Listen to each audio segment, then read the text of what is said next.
Hey guys, Stu, Kettlebell 101, another video in the series. Thank you for tuning in.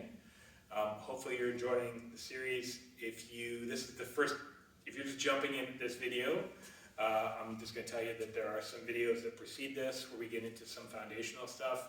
I would encourage you to maybe pause and go and view those other videos in the series first. If you're a more advanced kettlebell user, you can jump in here. But the intention here is to build on in each successive video.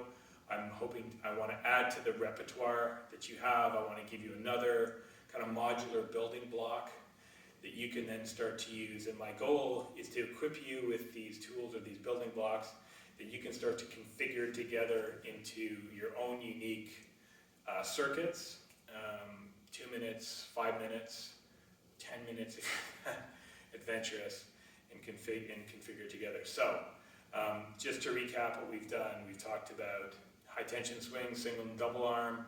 We've talked about around the worlds, both with a freeze and also how we switch directions. So, for this one, we're going to start to get into some more advanced moves with the kettlebell. So for today, we're going to actually focus on it's going to seem like a very simple concept, but it's the concept of racking the kettlebell. And racking simply means me moving the kettlebell into a position. This is called the rack position. So if you think about, me moving the kettlebell, the rack is a position that you probably see very often. You'll see people holding a kettlebell in this position, which is called the rack. So think of the rack position. It can be done either with one kettlebell or two kettlebells. How I try to explain this, because I've done, a lot of times I teach it. I was teaching at 5 before the lockdown, which is a Pilates bar, yoga studios. If you're a yogi or you've done any yoga and you're familiar with prayer position, the idea of really tucking your arms into your body, feeling that connection on the insides of your biceps. So prayer is really, if you want to have a mental image as a reference point, think of prayer position, where I'm really tightly pulling into my body. And now imagine that concept of having a kettlebell in that position. So this should be a very stable rack. Is in many ways, in many cases, considered a resting position. It's a position that you often use to transition into another move. But even with the heaviest of kettlebells, if you have it in the rack, once you have it in the rack position, and again, we're typically swinging it, so we can use oftentimes a much heavier bell than we could just muscle up. But once we swing it, even a very heavy kettlebell, I should be able to hold it in the rack position quite comfortably, because what I've got is the weight transferring down, and I've got it, typically my elbow anchored against my body. My shoulder shouldn't be stressed. Where I get concerned is I see people racking the bell out here. So they're putting a lot of stress on their shoulder. They got this lever. I want to see the bell, when you're racking the bell, I want to see it in nice and tight. The second thing is, when you get the bell in the rack position, you'll often see me, when I've got the bell rack, you'll often see me with my hand open. And the idea is that the bell's actually kind of sitting in almost that Y between my thumb and my fingers, and sitting across that kind of ledge of my palm. So whether or not I'm grabbing it or not, it should be pretty stable in that position. I should feel pretty good, like I could hold it there for a long time.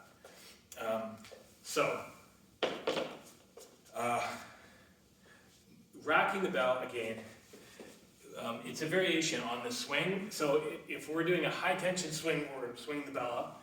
The same idea of taking the bell from the hike. And the only difference is, what I'm going to start to do is, as I'm going to move the bell into the rack, again, if I'm doing one arm, I still want to have that non-swing arm active, is that instead of moving it into a high tension position, I want to start, the mental is that I want to think about rotating. When I move that bell into that position where it's sitting in that place with my palm, and moving it. So they're actually, one of the things is that when you see somebody, an experienced person working with kettlebells, you typically won't see them banging the kettlebell into their arm.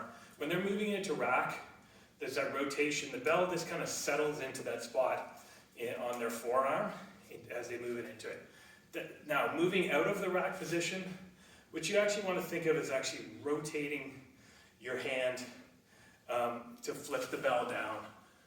So, if that makes sense. So I'm rotating it to move it into the rack position, and then I want to feel like I'm flipping the bell. I'm rotating my hand into the swing to bring it back down. So again, I should be able to move into rack, down out of rack, into rack, down out of rack, into rack.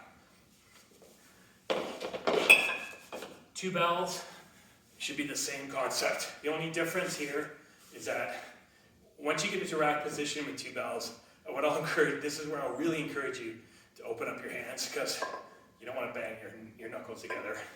And if you want to do something where you have the bells in double rack, you can interlock your fingers.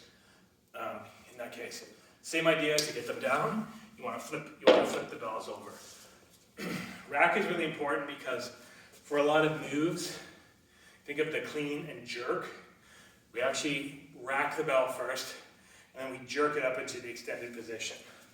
Other things we can do from the rack position, particularly from double racks, we can start to do things like squats. So if I've got the racks, I've got the bells racked, I can start to add a squat